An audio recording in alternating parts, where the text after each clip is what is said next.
Hello, എല്ലാവർക്കും നമ്മുടെ PRAN വേൾഡിൻ്റെ പുതിയൊരു വീഡിയോയിലേക്ക് സ്വാഗതം. അധികം ആരും അറിയാത്തൊരു അടിപൊളി ബീച്ചിലേക്കാണ് നമ്മൾ ഇന്ന് എത്തിയിരിക്കുന്നത് കേട്ടോ. നമ്മുടെ ആലപ്പുഴയിൽ അധികം ആരും അറിയാത്തൊരു കിടിലൻ സ്പോട്ടാണിത്. ഇതെവിടെയാണെന്നല്ലേ? ഇത് ആലപ്പുഴ പറവൂർ വാടക്കൽ അറപ്പപ്പൊഴി എന്നാണ് സ്ഥലത്തിൻ്റെ പേര്. ശരിക്കും നമുക്ക് ഈവനിങ് വാക്കിനൊക്കെ പോകാൻ പറ്റുന്ന ഒരു നല്ലൊരു പ്ലേസാണ്. ഇവിടെ കുറേ കുട്ടികളിന്ന് ഫുട്ബോളൊക്കെ കളിക്കുന്നുണ്ടായിരുന്നു.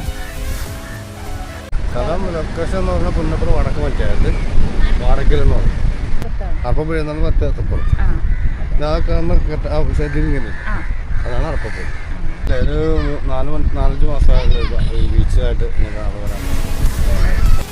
ആലപ്പുഴ ബീച്ചിലും മാരാരി ബീച്ചിലും ഒക്കെ പോയി ബോറടിച്ചെന്ന് തോന്നുമ്പോൾ ഇവിടേക്കൊന്ന് വരാം കേട്ടോ.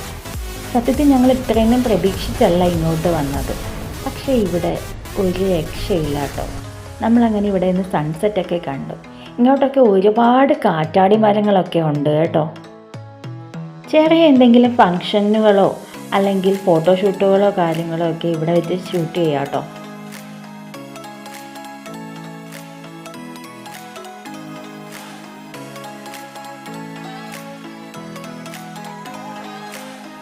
ഈ ഒരു കടയും ഇവിടുത്തെ ആംബിയൻസും ഒക്കെ കണ്ടിട്ട് ഏതൊക്കെയോ സിനിമയിൽ നമ്മൾ കണ്ടു മറന്നൊരു സ്ഥലമൊക്കെ പോലെ തോന്നുന്നു കേട്ടോ. പരിസരവാസികളൊക്കെ പറയുന്ന പോലെ ഒരു 4-5 മാസമേ ആയിട്ടുള്ളൂ ഇവിടെ ഇത്രയൊക്കെ ആളുകൾ വരാനൊക്കെ തുടങ്ങിയിട്ട്. പക്ഷേ ഇവിടെ അത്യാവശ്യം ഷോപ്പുകളും കാര്യങ്ങളൊക്കെ ഉണ്ട്. ഈ ഒരു കടയൊക്കെ തന്നെ കണ്ടു, എന്ത് നല്ല രസമല്ലേ. ഒരു വൈബാണ് ശരിക്കും ഇവിടെ വന്നിരിക്കാനായിട്ട്. അതും ഈ സന്ധ്യാസമയത്തൊക്കെ ഇവിടെ വരുമ്പോൾ അതൊന്നും നമുക്ക് പറഞ്ഞു തരാൻ പറ്റത്തില്ല കേട്ടോ. ഇവിടെ വന്ന് തന്നെ അതൊന്ന് എക്സ്പീരിയൻസ് ചെയ്യണം.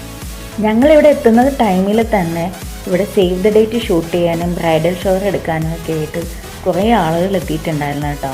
വലിയ ആംബിയൻസും കാര്യങ്ങളും ഒന്നും പ്രതീക്ഷിച്ചുകൊണ്ട് വരാത്തതുകൊണ്ട് തന്നെ പെട്ടെന്ന് പോകാമെന്നായിരുന്നു ഞങ്ങൾ വിചാരിച്ചിരുന്നത്. പക്ഷേ സമയം പോയതൊന്നും അറിഞ്ഞില്ല കേട്ടോ. അങ്ങനെ നമ്മളിവിടെ നിന്ന് ഇറങ്ങുവാണ്. അപ്പോൾ നമ്മുടെ ഈ ചെറിയ വീഡിയോ നിങ്ങൾക്ക് ഇഷ്ടമായെങ്കിൽ നമ്മുടെ ഈ ചാനലൊന്ന് സബ്സ്ക്രൈബ് ചെയ്യുക, ലൈക്ക് ചെയ്യുക, ഷെയർ ചെയ്യുക. നിങ്ങളുടെ അഭിപ്രായങ്ങൾ ഞങ്ങൾക്കൊന്ന് കമൻറ്റ് ചെയ്യുക കേട്ടോ.